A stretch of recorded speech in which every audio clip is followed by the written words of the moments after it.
Hey Wargamers, welcome back to the channel, Death from Above Wargaming. I'm Aaron and I'm here with Thom and Dom on the first Jump Point Sunday morning of 2024. I hope everyone is having a great day. We are excited to be talking about gameplay balance today. We love the controversy, don't we? So we're going to talk about all sorts of great things like battle value, point value, list tuning.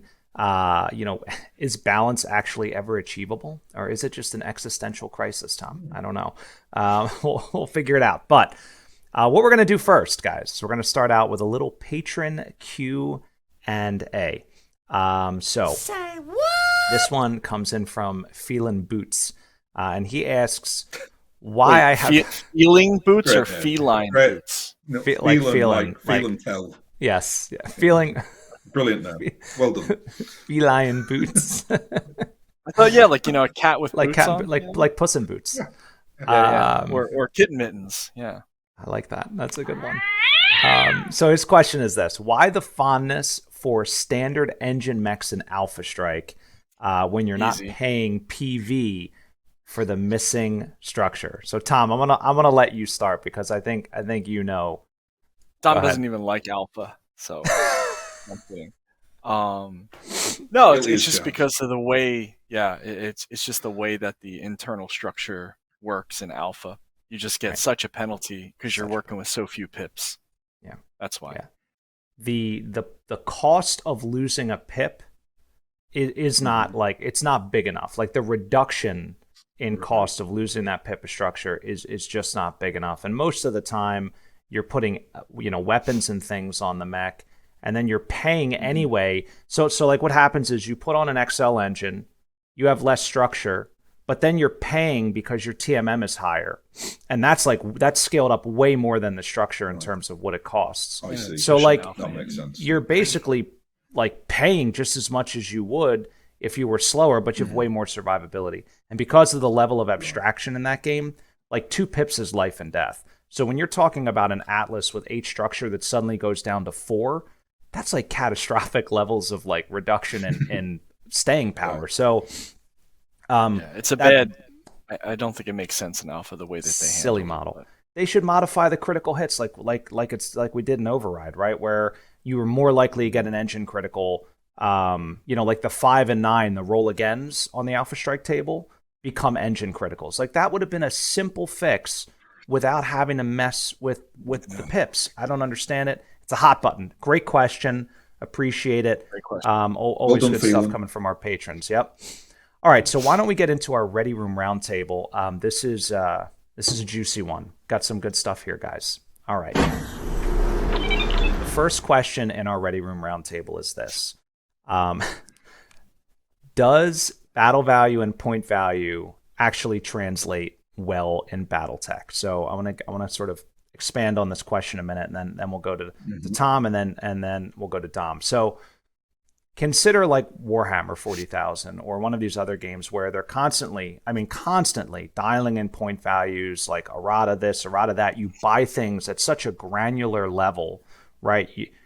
I buy this, I buy this plasma cannon, and I upgrade to a sergeant, but he can only take this specific war gear. Like it's very, to use a corporate word, like it's very governed in terms of what you can take. Any mech can take any weapon, right? Is it smart governed? Smart framework. And consider like the paradigm of like, does X number of urban mechs actually ever equal 1 Marauder 2C? Like, can I make that battle value work or not? Think about terrain on the board. Warhammer terrain, it's like I can see you, I can't. BattleTech terrain, totally different. Water has effects on heat. There's intervening terrain, there's blocking terrain, there's partial cover. It's way more complex in my opinion. We just talked about XL engines and Alpha Strike, jump jets and Classic, armor, like all of these things, right? There's a lot going on. So does it actually translate? Thom, what do you think? Is battle value a farce? I think we've talked about it a lot. I think BV2 actually works well, and especially if anything, it's as granular as 40K, if not more, because it's not like a 1-point system. It's like thousands, right? Right. However, you overlap with some differences in other games, like you mentioned 40K, and I'll just stick on that. But there's certain weapons that certain units can take that like doesn't exist with mechs, right? Like a PPC can go in a mech if it has the slots and everything, right? So that would be a super interesting, like only an assault mech can carry a PPC or something. That would do some things. It'd be very interesting. But yeah, no, I think it works. I think it's the best system. I've never seen an alternate that works better. People tried tonnage and these other things. None of them work. I think BV is the best you can do. It's calculating point values for everything, right? Heat sinks, weight, all these things. There's a calculation on speed and all this stuff. So it's really, again, you're not, as far as I know, gear doesn't affect speed of a 40K unit unless it's some kind of enchanted thing, right? Right, like there's like jet like boosters taking off a on gun certain doesn't make things. Right. The weight of gear doesn't slow down a unit. Yeah, so correct. Super interesting there. I think BV is actually pretty good, and it's one of the strengths of the BattleTech. Yeah, very good. Dom, it's a strength. Hold on. It's a strength. Fingers up. Fingers up. I'm not going to hard disagree with you, Tom, but maybe a slightly soft disagree. I think BattleTech battle value it's a good idea in concept, and it's certainly better than tonnage, and it's certainly better than C-bills if you're running a campaign or a game C-bills. Or anything else. Yeah, but I think that, and Aaron obviously gave that example then of like Urbies versus something very crunchy like a Marauder 2. And I think we've spoken about this on Jump Point before. We've spoken about weight of dice several times. Yeah. So if you bring like 8 Urbies to the field with 8 AC-10s, and you can then outposition the Marauder 2 quite easily, and you are just rolling 8 times every, turn for an AC-10 attack, because the Marauder 2 is not very fast anyway, so the Urbies are going to close in on it, even if they are very slow themselves. Then I think the chances of the Marauder 2 winning that are just like non-existent, and yet you might have that. That might be, I'm not saying you get 8 Urbies for one, Marauder 2, but whatever it works out at, I think it would still give the Urbies a big advantage. But the second point on this, and this is where I think battle value really does fall down if you're talking about like going into competitive play, and I shall use the Panther as an example. The Panther. So the Panther, mech I love the Panther. I think he's a lovely little mech. 35 tonner, good armor, PPC and an SRM4. If you had the choice to replace the SRM4 for the LRM5, you would do so, right? There's no variant with that onto my knowledge, but you would absolutely want the synergy between the PPC and the LRM5 for those range brackets. However, if you look at battle value, and it's just off the top of my head, but I think the SRM4 is worth a mere 6 points more than an LRM5. I think the SRM is worth close, 39, and the LRM, it's like 45. It's very, very similar. But the difference that makes to a Panther turns it into a really, really powerful skirmishing mech, where it's jump capable. You can... Sorry, go on, Tom. Yeah. Just a question. So are you saying the system itself, or just the specific point values for certain things that could be adjusted? What I'm saying is it like a balance issue, or is it the actual... synergy? It doesn't look at the synergy. Yeah, so there you go. Yeah. Of your force composition. And the armament on a specific mech, right? So like I could put, so for example, PPC. In the Panther example, the PPC has a minimum range of 3, as the SRM4, and like the fluff is like, well, it's for close support, but like who plays like that? I'd rather have a bunch of weapons with a minimum range and keep the thing out of minimum range and know that it's a sniper platform, right? Versus this stupid mix of weapons that makes no sense, right? And so I think Dom's point, it's actually a really good one. I haven't really thought about it. Like the synergy between weapons is not considered in battle value, and that's kind of like the governance. Even your angle. Range coverage, right?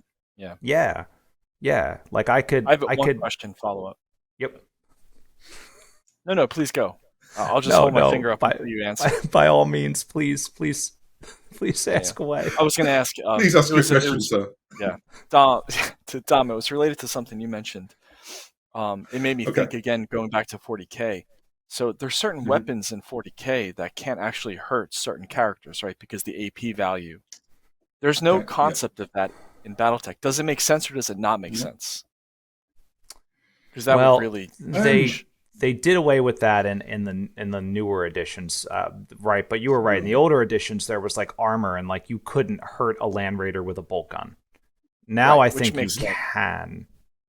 Right, if you just roll like a bunch of sixes, but you're right. There's no corresponding concept in BattleTech. Like everything does damage and everything takes damage, right? There's no like. I mean, I guess if you're talking about like no, but even infantry, like they they do it in mass, but in mass they can damage. Yeah, so in fact, even in the RPG, it makes sense like that a small laser can damage an assault mech. Right, because they're technically using the same armor, right? But you would think have more of it. Right. The only things you have are like ablative armors and things where you modify damage, which is, I guess, the closest thing. Yeah. So let's jump to the next point. That this is good. So we sound sort of undecided, but largely like BV, it sounds like does the best job. I think PV is a little weirder, but again, Alpha Strike, very abstract. So I think they both kind of do the job. But some of the key points, I think, Thom, you made a good one about the scale of BV. Like we're in the thousands of points. Like there's a lot of like fine tuning in that amount, for better or for worse. Kind of makes it a nightmare to build lists. But I think to some degree, I don't agree with the whole battle value calculation. Like I think speed's overrated. I think jump jets are overrated. I think some things are overrated. But I think the paradigm or the pattern is good. Yeah.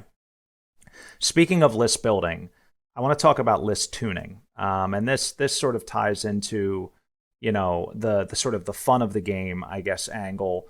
Is list tuning part of the fun, or does it adversely affect balance? So list tuning, I mean, you show up to a tournament and you're a new player and you're like, oh, I've got, my 8,000 BV, lance. And then this other dude's like, cool, I've got 8,000 BV with like, 2 VTOLs dropping stealth armored infantry and, this one mech that's got tag and he's spotting for my offboard artillery. And you're like, what? There's like 2 different kinds of list building, right? And let's suspend the whole, tournament rules should, like, forget that. Let's talk about list tuning, right? Is that part of the game? Or is it adversely affect balance, right? And again, we're focused specifically on the balance aspect. So do we think, said differently, does BV handle list tuning well, or does it not? Right. So that's what I want to get into. So Thom, let's start with you, and then we'll go to Thom. Just from what I've heard from like the tournament scene, no, it doesn't. I think BV falls down on this point. I think it's where it falls down as well. I mean, we're talking about balance here, so we're not going to kind of go into the moral aspect of this in terms of, let's avoid that. Whatever. So that's set that aside. But it's, to be fair, if you're going to just look at it coldly, it's in the rule set. You can do it. So fill your boots if you're that way inclined. Will you have any fun doing it? Probably not, but yeah. So one thing that comes to mind is there, and not everybody is aware that these things exist. There are things called field guns. Do you know what field guns are? So field guns are like a couple of infantry dudes standing next to like an AC-20. Yeah. And you can field them, and they're like, and there's like Gauss. I'm pretty sure I'd have to bring up Mega Mech. I'm pretty sure there's Gauss rifles. There's definitely longer range field guns as well. But they're like ridiculous. Line them up on a hill. You could you could like deploy like 10 of them and be, I mean, again, we talked about weighted dice, like hit with 2 Gauss rifles, like something's going to feel it, right? Dude, I mean, God forbid AC-20s, like it's just a barrier. And either they've got a direct firepower to killing this stupid thing, or they need to deal with getting shot in the face 12 times from AC-20s or even AC-10s. Do they move as well? Do they have like a 2 movement or something? Can the infantry pick them up? I don't know if they move or not. I'd have to look up the rules. Okay. But again, like if they don't move, or even if they move very slowly, the way battle value looks at this is it's like, oh, it's super slow. Yeah. It's not that big of a It's threat. 80 battle value for a big gun on the field. Yeah, right. Because you're getting a bonus to shooting at it and all that stuff, but you still have to hit it, and it's a turn. Right. It deflects from, like, if you're playing objectives and you have to concentrate on taking out damn field artillery when you've got other little mechs flying around and units capturing objectives. But it's a thing, right? It's there. It exists. It's there, right? So in real life, it's. Yeah. I mean, you think about Ukraine right now with the HIMARS. It's very similar. They're just getting. You got a guy in a field with an anti-aircraft missile that can just take down a $100 million jet or whatever it is. Right. Exactly. It's a real asymmetry. There's no battle value in real life. There's not. Well, there is. I mean, there's a value for that. Well, actually, why don't we? That's a great. There's a great segue into our next point, which is it's a two-part question. Is actual balance really even achievable in BattleTech? Consider the variability of the dice in that first turn Gauss rifle to the face, right? That can kill your stone rhino in one hit. Or is it more achievable because there's no like codex army specific shenanigans, right? Pretty much aside from IS and clans, pretty much everything is available to everyone. So that's sort of the first part of the question. And so why don't we focus on that one real quickly, and then we can move on to part two. So Thom, I'll start with you.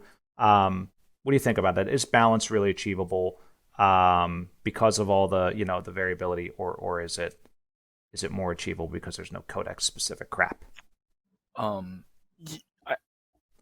mean, it's as balanced as any tabletop game that I can think of, unless somebody has a better example. Like, you're never going to beat the weight of dice. There's just literally not a system that can do it without some kind of big penalty. And then again, the luck of the dice. So those are they're inherent to all dice-based game systems. You just cannot.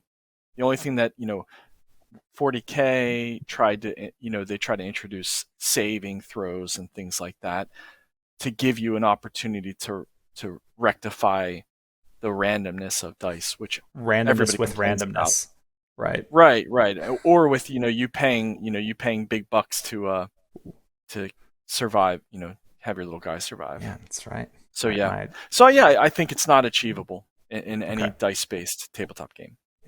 I kind of agree with you. Thom, what do you think? Quickly, do you think balance is ever really achievable? Absolutely. I agree exactly what Thom was saying there, and what you've just said yourself, Aaron. That no tabletop game is going to get it right. It's impossible. You can just try to do the best you can do. Yeah. The one thing I would say about BattleTech, though, which is quite unique, and you've already touched on this, was the head issue. Because if you can just wipe out 2,500 points of your special clan crunch mech with just a Gauss rifle to the face from a Hollander, right, then that makes the game quite unique in terms of balance, because you cannot intrinsically balance a game with that mechanic in there, really. So, but that's good. That's why we love BattleTech, right? I'm not criticizing that. And is that not realistic? So, you took the words out of my mouth. Yeah. It is, and I do think that's why people like BattleTech, because Agreed. One, the battles are their own story, right? I lost my arm, I picked it up, I hit somebody over the head with it and crushed their cockpit. Like these things unfold, these outlandish things unfold, but it is not that dissimilar from potentially real conflict. Headshot for a headshot, headshot for a headshot. Do you remember, Thom? Didn't we play a campaign where the two commanders, where you did a trial of whatever, and we went in, your guy got the Turkina, got stuck between the buildings, and we headshotted each other? I vaguely remember this. That was the reference. That was the callback. Yeah, the throwback Thursday, although it's Sunday. Anyway, all right. So last one, and then we'll move into a rapid. Sundays. Sentimental Sunday. I love it. Oh, good show. Ding. Idea. Where's the one? Yeah. All right, last one. Is narrative style more attractive than than a balanced style of play? Because you don't have to worry about trying to achieve something that's unachievable. It depends on the setting, I think. like when we're playing at home, that's really fun. Yeah. If you were trying to do like a drop-in game, it's probably better to do like a straightforward, crunchy, balanced, because because of the timing and all that stuff, and just who's playing. Yeah. But I mean, I love narrative play. Big advocate. Yeah, Dom, what do you think?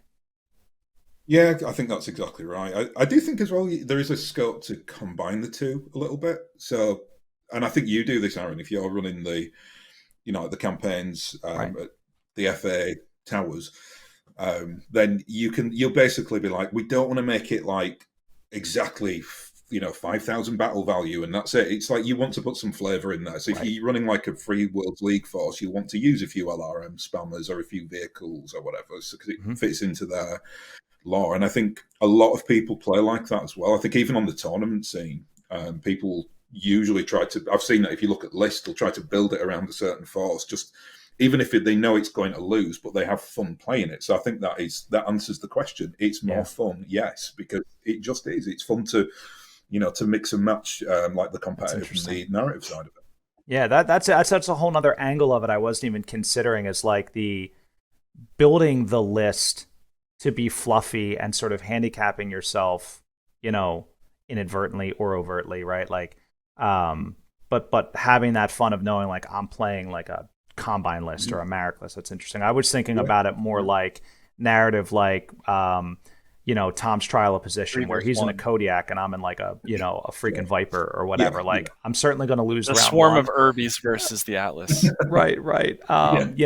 Things along those lines. So that's kind of interesting. And I personally do love the narrative style. I agree with you, Tom. When you're in a store, playing, and it's probably good to have that battle value as like a it's like, here's what we're going to play. But in sort of a friendly setting, I think narrative style is really fun.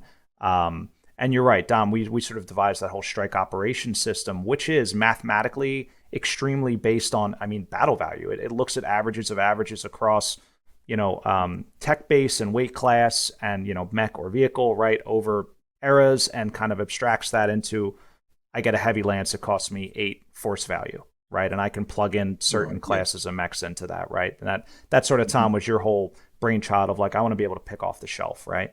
So lots of neat stuff system there. And you're right, Dom. It's like combining the two. That was the great point that you made. Like, they're not mutually exclusive. You can blend them, because I do think that perfect balance is unachievable, and fully narrative, like where it's like I have a bunch of infantry against Tom's like Lance of Vulcans and fire starters is not going to be very fun. But anyway, why don't we get into the render blender? Speaking of cheap and undercosted and super powerful, I'm just kidding. It is the one and only Jagger Mech. Oh, you weren't Jagger Mech? Whatever it is. So here she blows. Now, the original sculpt was awful. This still has like the awfulness about it, but it looks much better. So I'm going to bring it up full screen. All right, so we can take a look here. So Tom, blend us away. Okay, so I have my two initial thoughts without even thinking. Right, I shouldn't even call them thoughts. They're gut reactions. One is that it's an urban mech Voltron. I was just thinking. Two, it's Krang from Teenage Mutant Ninja Turtles. I see it. I'll never unsee it. No, and so jokes aside, and I love that it makes me think of those two things. It's awesome. It really does look like an urban mech with some kind of like aerial defense guns just like screwed onto it. It's really cool. I like that it has no head, but it has a body, right? So it's almost like a headless horseman. If you got rid of that, like the cruise ship array on the top of it. Like, or the rear of a 747, not quite sure why that's there, but I would just chop that off if I was modding this. Yeah, if you could pivot that down, it'd be pretty cool. It kind of reminds me of a Civic with those, APR wings on them. Yeah, it's great. Dude, the legs are great. Look at the little tiny, on the calves, like whatever, the banding is. No, above. Yeah, they are. Like, Oh, yeah, this. those. Yeah, I what don't know are what they they? are, but they look like bumper. Again, it's a yacht mech. It's trying to, it's for docking, so it doesn't scratch up its. That's because all the Jagger Mech pilots are so bad they have to have like safety bumpers for the Yeah. hangar. Yeah. Yeah, dude, it's great. The rear's great. Like, look at those shoulders. Look at the guns. It's super great. The hip joints, everything's awesome on this mech. It's a great design. So like all the jokes aside, this is like a 10 out of 10. I really, except for the only thing I don't like, which is probably some canon thing, is that it just, if it didn't have that, it would be. I'll give it a 9 out of 10, but it should be a 10 out of 10. What is that for? Do you is that a communications traditional part of the Jagger Mech? Yeah, I think they all had it, and it's like the rifleman's probably a comm array or something along those lines. I mean, the mech does not jump, does it? No, it definitely doesn't jump. So I will, if you pull it back up. I just looked up a bunch of pictures, and I'll say I actually, so a lot of them have just a really spindly little rear wing, but it looks like he like super beefed this one up. It's a lot like thicker and chunkier than all the other ones, which is kind of cool. You can imagine like a helicopter, like having some kind of winch around that thing and just lifting it up. It's cool. There's a lot of, it's actually kind of cool compared to the other ones I don't really like that much. Yeah, so. the OG one. Yeah. So great. Yeah. Okay, we'll give it a 9.5 out of 10. I'll give it a little bit more. 9.5. Just because of what it could have been. Yeah. What do you guys think? I think it's cool as anything. Yeah. I'm a big fan. I love the joints. Yeah, love the like the ammo bins up here, which is what I assume they are. Ooh, I didn't think about that. I don't know the cannons. This could also be like ammunition for like the lower cannon. This could be for the upper cannon. I think it has twin AC5s and twin AC2s in its default config. I think that's right. Yeah. And it looks great. I mean, it's definitely like not an optimized mech, but it's a fun mech. It's a flavorful mech. It's definitely one, I will paint up and put in one of my house forces or maybe mercs or something. We'll see. So a couple of things. Number one, Aries Games and Minis. Don't forget to check out Derek over at Aries Games and Minis. You can get your very own Jagger Mech over there soon. Or if you can't wait, you can get the one from Iron Wind Metals. But he's got the minis, the dice, the books. He's got terrain. He's got decals. He's got paints, paintbrushes, all the stuff over at Aries Games and Minis. Great prices, great shipping. Second, don't forget to smash that subscribe button or just touch it. Just poke at it, Thom, with your single finger. Where is it on the screen? Is it like here? I don't know. I think it's down on. That's probably by Dom somewhere. That's the subscribe watermark.